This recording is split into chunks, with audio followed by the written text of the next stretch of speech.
উজানি কচুয়া থানার এলাকা, জঙ্গল আর জঙ্গল। 22 নারী প্রায় জনের খরিদ করলেন জঙ্গল সহ। জঙ্গলটা সাফ করার জন্য ভক্তদেরকে নিয়ে নামলেন। জঙ্গলের মধ্যে ঢুকে তাকাইয়া দেখে একটা গম্বুজ দেখা যায়। ওই গম্বুজের মধ্যে বসে একটা বাঘ তার বাচ্চাটারে দুগ্ধ পান করায়।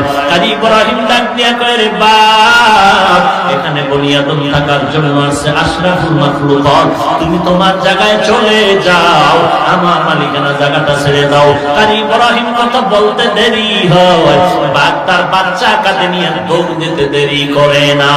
ওই গম্বুজ এখনো আছে উজানিতে। এই যারা গেছেন দেখেন নাই, উজানি মসজিদের দক্ষিণ পশ্চিম কর্নারে ওই সেই গম্বুজ, যেই গম্বুজের নিচে বাঘ তার বাচ্চাকে দুগ্ধপান করাইলো। আল্লাহর ওলির কথায় বাঘ দৌড়ে চলে গেল। ওই গম্বুজটা আজও আছে মসজিদের, বিশাল বড় মসজিদের দক্ষিণ আর পশ্চিম কর্নারে বারান্দার মধ্যে। ওই ইব্রাহিম নিজের শক্তি দ্বারা বেত দিয়ে বাঘ ফিরায় নাই, তার ভিতরে পাওয়ার ছিল আল্লাহ।